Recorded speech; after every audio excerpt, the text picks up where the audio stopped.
All right, it's Tuesday, May 6th. This is an end of the day SPY recap. Figured I'll do one of these today since I did a pre-open recap in the morning. And today it looks like we end up with a bit of a two-down day that hit its target. So you can see that the compound fashion, yesterday's low and today's low, kind of broaden out below this red bar.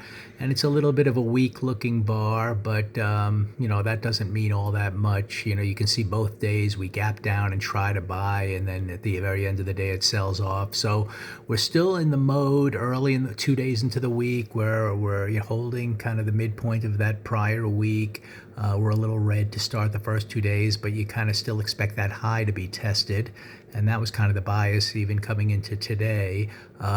So tomorrow, we're in a good position if we can kind of open somewhere above the midpoint of this bar today and get above the pre-market range, whatever that may be between the blue lines. We could get a two-up day that could start that move towards, the highs of the week and the highs of last week. So we'll be on the lookout for that. I was on that same lookout, this morning for that, but we gapped a lot lower. So I described in a pre-open video how we're gapping pretty much lower, way below the midpoint of the prior day. So on this day here, when it could have continued higher, price action wanted to start lower. So we'll see what happens tomorrow. But anyway, I discussed on a pre-open kind of comment video that I wasn't too excited about going long or short given this scenario because the big picture context is still up, and yet we might open up, gap down, and head a little lower into this gap down here. So I was still biased more towards the upside if we can get some failure moving lower, and that's why I described a little bit after the open how I bought some calls here.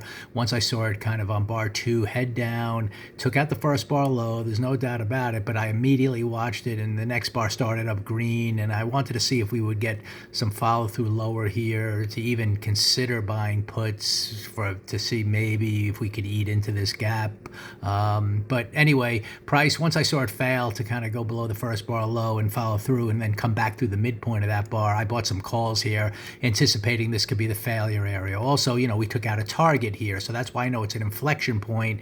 It doesn't, it's either going to pause and continue now lower, or it could be a reversal area. My bias was to the upside. So anyway, I described all of that, yesterday a little bit, and then, in the pre-open comments today. So I bought calls here. I was able to get one push up to a key inflection point. I described this red line being the open of the month, and that's kind of an important area for me to monitor the month going forward. It paused there, and then we had a secondary push up, kind of to the midpoint of yesterday's bar, and I described how I just took base hit gains there on, the directional move in the morning, once it kind of failed, started down red. And at that point, it's not surprising to me, we just chopped around for the rest of the day. We moved a little lower, but then kind of went up and then closed a little lower. So we're ending with this, kind of bar that's not really a bar you would necessarily look at it and say, I think it's going to test the highs tomorrow. It's not a big, strong green bar. But if we can open up above the midpoint and all kinds of other things unfold to the upside early, then, it could be a very good buy opportunity. That's still what I'm looking for.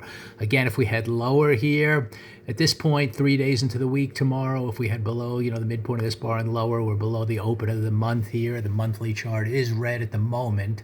Again, even if it stays red for a while, there could be some good down trades in a trading range. I don't expect any major sustained move given this big buying tail. So we'll see what unfolds. But I'm still being biased to the upside that this green bar, midweek still could be tested to the highs, and we could still be moving up to higher highs ultimately. So it's not surprising after a big run up, you might get a few days of pausing in here. So we'll see what happens tomorrow.